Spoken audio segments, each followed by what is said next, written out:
So I did a poll the other week asking what you guys wanted to see me review, and while that ended with me covering The Emperor's New Groove on the PS1, I did notice the 22% of you that wanted to see Donald Duck Goin Quackers. So guess what we're reviewing today?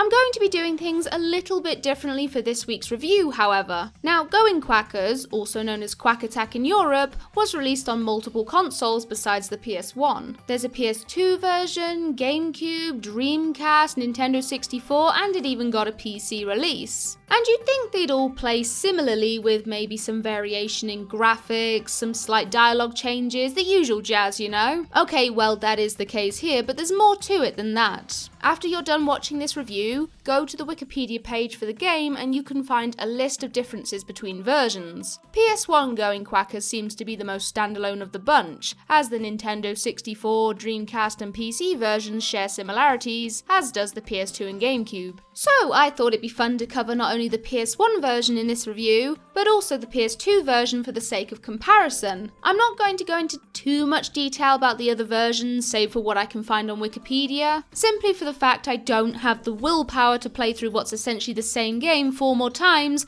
just to write down a few differences here and there. Maybe one day when I'm feeling bored and want to torture myself. So yes, Donald Duck Going Fucking Mental. Pretty fun game. Rather short, I must admit, even with the extras it throws at you, but given how many issues I had with the controls, at least on the PS1 version, I'm kinda glad the experience was brief. For some reason, unbeknownst to me, I was having major problems performing jumps and attacks on PS1 Goin Quackers. On more than one occasion, I'd go to jump across a platform, only for Donald to either perform a single jump instead of a double, which obviously didn't cover the gap, or not even jump at all and fall to his death. And attacking was even worse. There was one point where I was mashing square trying to get rid of an enemy in front of me, but no matter how much Donald swung his arms, this guy would not piss off. At first I chalked it up to using a crappy old Xbox Windows controller. I often have to really ram the buttons down on this thing to get anything to register, so I just figured it was on its last legs. I haven't treated it very kindly after all, but it seemed perfectly fine later on when I tried the PS2 version of Goin Quackers, and it had no problems with other games I played. So I'm really not sure what was going on with the PS1 version. Platforming and combat issues aside, however, I can happily say I had a heck of a lot of fun playing Goin Quackers. More so on the PS2 than PS1,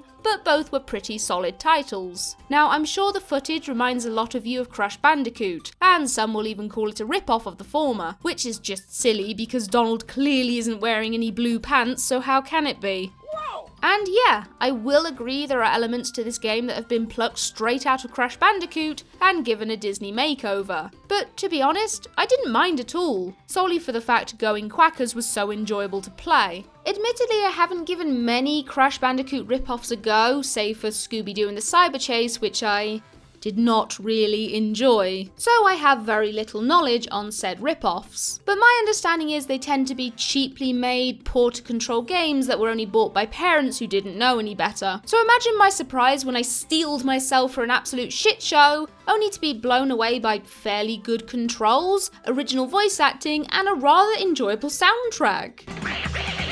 Core blimey! So let's get started with the development of Goin Quackers and oh god, where do I start? There's so many different versions. Well, they were all developed and published by Ubi Soft, so that makes things a little easier. The first version to be released was on the PS1 back in November 2000, followed a month later by the Dreamcast and PlayStation 2 versions in mid-December, and the Nintendo 64 version a few days after that. I can't find anything in terms of a release date for the PC version besides 2000, but I think it's safe to assume this was also on shelves at some point in December. There are some interesting points to note, such as the PS1, PC, Dreamcast and Nintendo 64 versions all run on an optimised Rayman 2 engine. But given I know next to nothing about Rayman and am personally not a fan of the series, I'll let you guys make of that what you will. Goin Quackers received mixed to positive reviews upon release, with many critics stating that, while the game was fun to play, it was let down by its short length and relatively simple boss fights. Really? I died 4 times on the first PS1 boss fight alone. I am really bad at games. But it's not like you're watching this video to hear me spout on about release dates and different versions. You want to see me suffer, don't you? Well, if that's the case, you're in luck! So, as most of you know, I emulate the games I review. 1, because trying to find the games here in South Africa is next to impossible, and 2, because even if I did import them, the South African post office would most likely steal them. Hence why emulating is my only real option. Now, usually I have no issues whatsoever with emulating PS1 games, and for the most part, Goin Quackers ran perfectly fine. Except at the beginning and the end of the game. Firstly, I didn't even get to see the opening cutscene. It played for approximately 1 second and then just cut out. So I had no clue what was going on when I started. And then things went slightly awry with the final boss. There was no music whatsoever, which already struck me as odd. And then when I paused the game to write something down, he apparently broke into Spanish because all he kept saying was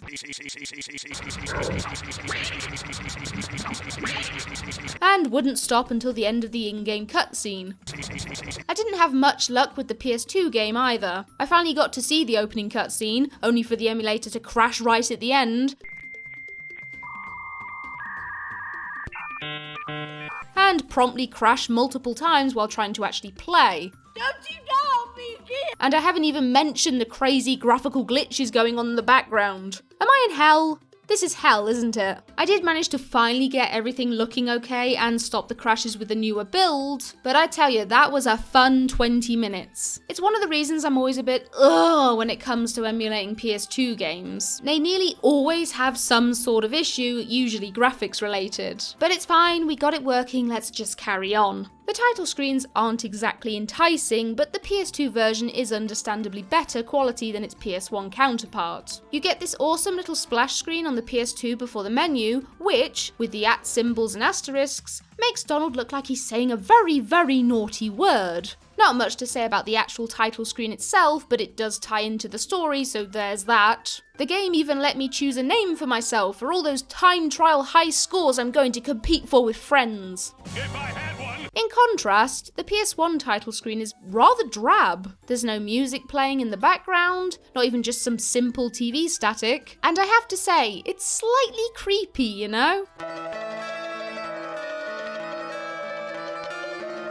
I did look this up on other people's playthroughs thinking it was another emulator issue, but no, there's just no sound. You couldn't have just thrown any old track from the game in there, Ubi Soft, just to make it slightly less creepy? Story-wise, I'll just briefly sum up the opening cutscene because, honestly, I have no bloody clue what Donald is even saying half the time.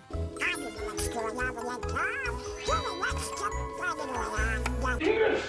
Speak English, you stupid little retard! So, Donald Duck, Gladstone Gander and Gyro Gearloose are all preparing to watch Daisy on the TV. She's reporting on evil magician Murloc, having managed to sneak into his temple with the goal of finding out what dastardly plans he has in store for the world. She, of course, gets captured by Murloc, causing an argument between Donald and Gladstone over who will be her rescuer. Gyro reveals he has a device that will allow Donald to travel to Murloc's temple, but it currently doesn't have enough power to do so, so it's up to our plumaged, pantsless protagonist to fix that. So Gyro gives us a bit of information on what our goal is, and while he does this for both the PS1 and PS2 versions, for some reason the PS1 has a lot of changed up or completely missing dialogue to what's being displayed in the text box. Not just for this conversation, but most of them in the game. Well, when the yellow light turns on, it means you've completed the level, and when the green light turns on, it means you rescued all my toys from Murloc's evil spell on that level. It's especially annoying when you also realise the dialogue speed doesn't match up to the speed of the text box on display. Do you like my Compacto Spree-O-Matic? It's especially useful when I go on vacation. Anyway, before you get started, let me give you some advice that will help you out on your journey. And I don't know about other people, but I personally like to read what's being said because it helps me take it in. Luckily, this is only an issue with the PS1 version. The PS2's dialogue is displayed in nice big text boxes that let you click to scroll through rather than the game doing it for you. Not that it really matters, because once you pass the first tutorial level, most of the dialogue is just repeated over and over. Hey, you did great, Uncle Donald! Hey, you did great, Uncle Donald! Shut up! Anyway, the ultimate goal of the game is to obviously rescue Daisy, but to do that we'll need to power up Gyro's tubal teleportation system. Man, that is a mouthful. And to do that, at least on the PS2 version, Donald will need to place gamma weather vanes on top of the 3 highest points in the world to make use of the gamma rays to charge up the device. My great-grandfather is the only one who's ever tried this experiment, but afterward, he took down the weather vanes and hid all the parts. Oh, well that's bloody convenient. It's more or less the same on the PS1, except we're not gathering weather vanes, we're just sticking reflector dishes up in the same place. I have to say, comparing the two in terms of design, I personally prefer the PS1 version, even if it is technically less refined. Yeah, Donald's movements are slightly odd at times, but the rest of the game and its environments look so colourful and bright and fun. You really just want to explore everything this game has to offer. Even the darker, more foreboding levels fit in well with the Disney aesthetic. It's creepy, yes, but in that charming, cartoony way. And the hub areas are a delight to look at too, themed upon the levels they contain. Forest, city, haunted house, and Aztec temple. In contrast, these are the hub areas on the PS2.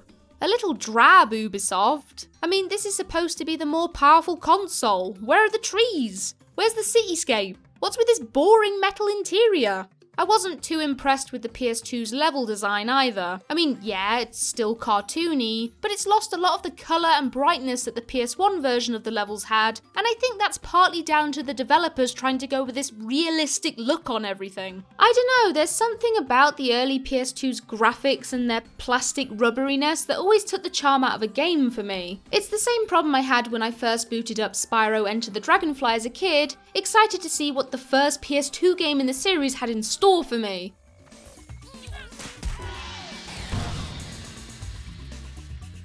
Look how they massacred my boy.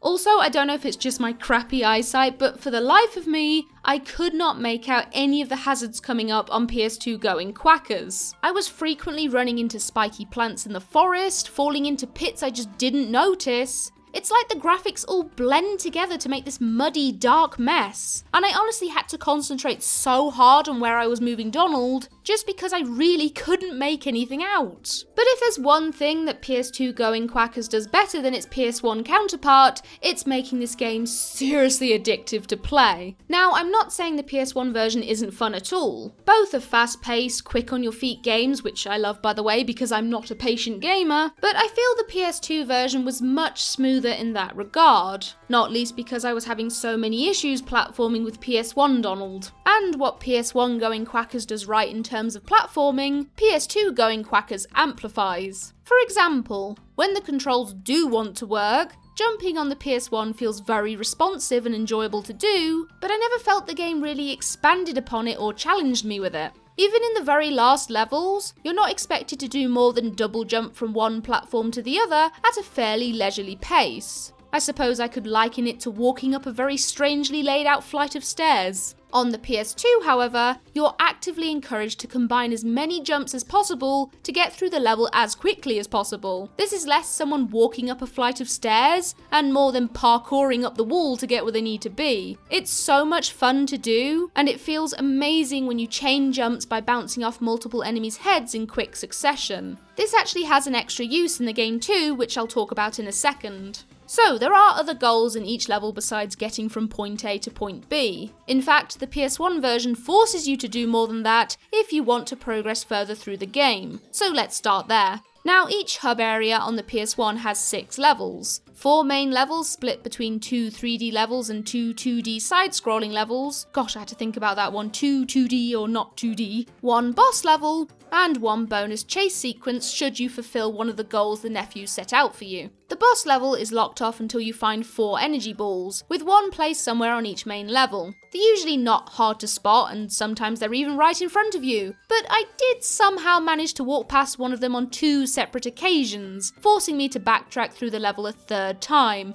I'm not a smart man. Bonus levels can only be accessed once you hunt down and rescue all of the nephew's toys that are under Murloc's evil spell. To do so, you'll need to smack up one of his spellbooks and find the nearby toy before the timer ends, with 3 hidden on each level. The bonus levels themselves will have Donald being chased by some creature or object relevant to the area it's in, such as a bear in the forest or a demon car in the city. There's one more challenge in the form of Gladstone's time trials. When you re-enter a level, a stopwatch will be available, and collecting it will begin a countdown which you have to beat. Doing so will reward Donald with new outfits available at Gyro's Outfitter, though I personally only tried one time trial and didn't even bother going to look at what outfit I'd unlocked. I've never really cared for speedrunning games, to be honest. I assume these will be more difficult to do in later levels where there are more hazards to avoid, but for the most part they're fairly simple to do and the countdown is very generous. The PS2's main levels are kind of a mixed bunch. For starters, not every hub contains 4 main levels, only the forest and Aztec areas do, with the city and haunted house areas only containing 3. And even the bonus levels that had Donald being chased by various things on the PS1 version have been incorporated into the PS2's main levels instead, with the final level before the boss being a chase sequence. Except it's a giant hand chasing you because... You make me laugh. My friends will come and rescue me. They'll stop you. Really? Well, I've got a little surprise for them.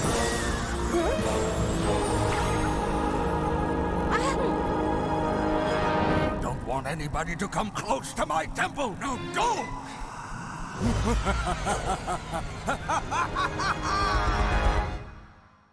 Yeah, that. And it gets even more confusing when you take in the layout of each level. Here's the beginning of Haunted Hall on each version for comparison. The layout is completely different on the PS2, there are new hazards as well as enemies, and it's not even the same colour palette, with the PS1 version taking on a much warmer hue. The PS2 version certainly nails it in terms of atmosphere, with its cold blue tone and lack of light, but given how difficult it made traversing certain areas due to how dark it was, I think I prefer the PS1's more Disney-fied take on spooky old mansion. Honestly, I find all these changes between versions just so strange and confusing, especially when trying to talk about it in a review, and I shudder to think how much more confused I'd be had I covered more versions of the game. Personally, I'd rather the developers just stuck with one idea and went with that for all versions for better cohesion. Like, either have the chase sequences be bonuses at the end, or make them a part of the main levels, but don't do both. Yeah, I suppose it doesn't matter when most people only had one version of Goin Quackers, but it's making my review really hard to write so I can complain all I want, damn it! It's not all doom and gloom for the PS2 version, however, and there were some aspects I did actually prefer. For starters, it isn't necessary to find energy balls on each main level, as they're not even a thing on the PS2. You only have to reach the end of all the main levels in order to access the boss of that hub. Yeah, they weren't that hard to find to begin with, but given I managed to walk past the same one twice, I'm grateful I didn't have to go through with hunting them down all over again. The challenges are much more fun in my opinion too. You still have the same time trial, but it feels so much nicer to attempt, simply for the jumping combos. Hunting down the nephew's toys is more or less the same, but the 3 give Donald an extra challenge in the form of special moves. Each level has gears scattered about the place, and collecting at least 5 in a second or less will reward Donald with a letter, with each one added eventually spelling out special, prompting the nephews to teach their uncle a new button combination. Its name is Tap 10. Here's how it goes. These are necessary in order to complete the special challenge. I'm saying that word a lot, aren't I? Special! The goal is to jump on 3 enemies or more in a row, and before you hit the ground, hold R1 and tap the combination that's shown on the screen, which will make Donald perform a funky little animation, and not only become invincible for a short time, but also make gears worth more. As far as I know, the gears are only tied to the player's score, as well as giving you an extra life for every 100 you collect. But at least they have more purpose than the stars on the PS1, which exist solely to give you a life up. Something that is really not needed in a game this easy. I mean, look how many lives I had by the end of the game, it's ridiculous. Now, there are other things I could talk about on the PS2, such as you collecting golden threads to unlock outfits rather than doing time trials, but to be honest, this video is getting far too long, so I think we should just wrap this up by discussing bosses. There are 4 in total on each version, and even though they are technically the same bosses, their mechanics work in slightly different ways. One thing they do have in common, however, is they all have 3 phases, with each getting progressively harder by either adding in more mechanics or doing said mechanics for longer each time.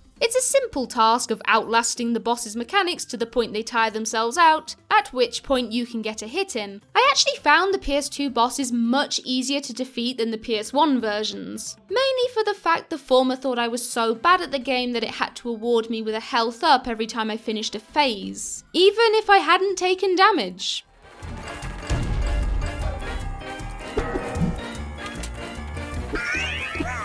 Oh, come on, I'm not that bloody bad at the game. Oh yeah, I forgot to mention, Donald's got 2 health. If he takes 1 hit, he gets angry. If he takes another hit, he dies. And you have to restart at the last checkpoint or right back at the beginning of the boss fight, with Donald berating you on occasion for being so bad at the game. Alright, calm the foot down. Now, I'm not going to go into too much detail about each boss as they were all fairly boring, so let's just wrap this up as fast as we can. First up is Bernadette, the giant chicken monstrosity thing. She'll plop out eggs that will hurt Donald if they land on him, and they'll occasionally hatch into 2 types of mini mooks, depending on the version. She'll also try to crush Donald with that big old butt of hers. Extra thick! Next up is the Beagle Boys, or Boy in the PS1's case. He or they will try to crush Donald with a wrecking ball, and even throw bombs and dynamite at him on occasion. Later phases will have parts of the floor disappear where the wrecking ball lands, so watch your step.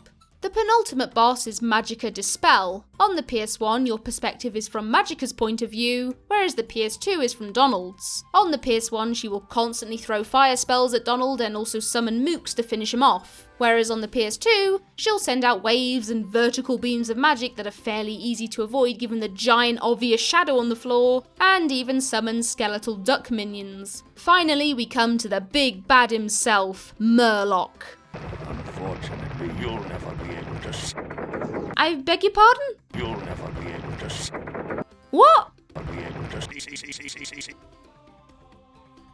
This fight looks tough, but once you get the mechanics down, it's as simple as the rest. Not only will the floor collapse in various places, but you'll also have to avoid the flame and arrow traps that will shoot across the platform in multiple directions, as well as Murloc turning himself into a tornado on the PS2 version, an extra mechanic the PS1 version doesn't have. The flame wall phase is thankfully much easier on the PS2, as you can stop the mechanic entirely if you can work out which Murloc is the original, made easier by the glinting medallion he wears, and give him a good old smack. Rinse and repeat until Murloc is defeated, and you'll get a short in-game cutscene showing his fate after the fight. On the PS1, he appears to fall into the lava below, but on the PS2, his magic medallion backfires and turns him into a baby. And then we get one final pre-rendered cutscene before the credits, and what do you know, this one actually plays!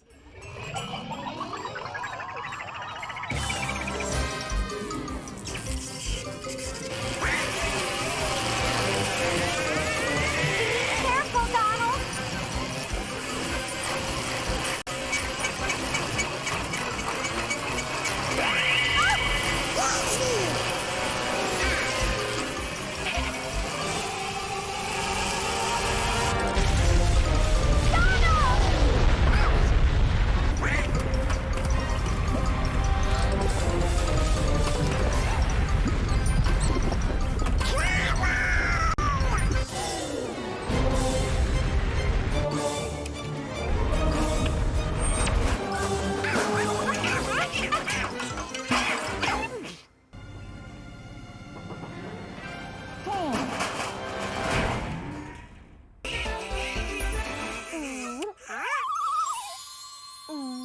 Donald, thank you for rescuing me.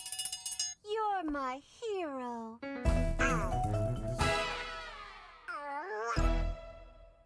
And that's the game! Once the credits are over, you can go back in and finish anything you didn't do, but to be honest, I think that's enough ducking around for one day. So now I've given both the PS1 and PS2 version of Goin Quackers a go, what do I think about the game? Well, I can sum it up in 3 words. Really bloody enjoyable. I was honestly surprised I had as much fun with these games as I did, especially with my only other experience of a Crash Bandicoot-esque game being Scooby-Doo and the cyberbullying. Yeah, I had issues with controlling Donald on the PS1 version, but I still think that was down to either my controller acting up or me not doing something right. Whether that was not waiting long enough before I jumped again, or not standing in the correct position when trying to attack an enemy, I don't know. But I won't crap on a game for something that might have been my fault. Overall, I have to say I preferred the PS2 version of Goin Quackers, even if the graphics weren't to my tastes. The game felt so much smoother to play, and the story had better cohesion, due to the various in-game cutscenes you receive throughout the game, something I feel the PS1 version was lacking in. For example, during the final cutscene, which is the same on both versions might I add, we see Gladstone wrapped up in bandages and using a crutch, like he's been in some horrible accident or fight. But we haven't seen him at all since the beginning of the game on the PS1, so what happened? Well, turns out his injuries are related to the in-game cutscene that plays before the fight with Murloc on the PS2, which is a completely different cutscene to the PS1's.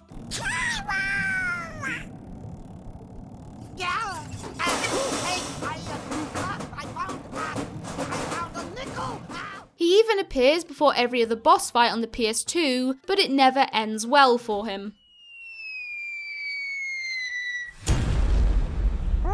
I found a nickel. Hi, Donald. Hiya, Donald. What do you know? I found a nickel. It's no wonder he ends up so battered and bruised, but these unfortunate scenarios he finds himself in are never shown on the PS1. Young kids might be confused by this turn of events and not understand what happened to him. Or maybe they won't. Maybe they'll just find it funny he's wearing a leg cast and once again I'm overthinking things. But given I had similar issues with the cutscenes in The Emperor's New Groove the other week, I do have to mention it, it's only fair. I think whatever version you play, however, you're going to find something you enjoy, whether it's the bright and colourful graphics on the PS1, the fast-paced and addictive platforming on the PS2, or just the challenges and boss fights in general. I think there's something for everyone in these games no matter your age. And if you do give Goin Quackers a go and find it's not for you, hey, you've only wasted like 2 hours of your life. I mean, what were you gonna do in that time? Play a better Crash Bandicoot rip-off game? Because if you know about one, let me know, yeah? Shout out to supporters Klaxon, Thomas Hinton, Jeffrey Thomas, Ray Zach, Mr. Zugador, Ross Ward, Samuel DeBoss, Poplio the Destroyer, Merendor, Trevor, Oblivion, Justin Turgerson, James Townsend, Artemis the Falcon, and Hayley Thomas. Thank you so much to everyone who continues to support the channel. You know the drill. If you're on Patreon, you're so awesome. If you're on YouTube, you're awesome too. If you can't afford to donate, but you just love coming back and watching all my videos, leaving a comment, leaving a like, joining in on the Discord, that means so much to me too. You just cannot believe how motivated that keeps me to keep making these videos, making these reviews. I'm looking into doing some other stuff. I know I said before I was thinking about Let's Plays, maybe some highlights. I am still planning to do that. I just haven't got around to it yet because it feels like the last 2 weeks everything has just piled on top of me and gone, all haywire. You know how it is. But yeah, I just want to say thank you once again, guys. I really do appreciate all the support and thank you for keeping me sane, or sometimes insane, on Discord for some of the comments I get. But yeah, really, really love you guys. Hope you're all having an awesome day and I'll speak to you soon. Bye bye!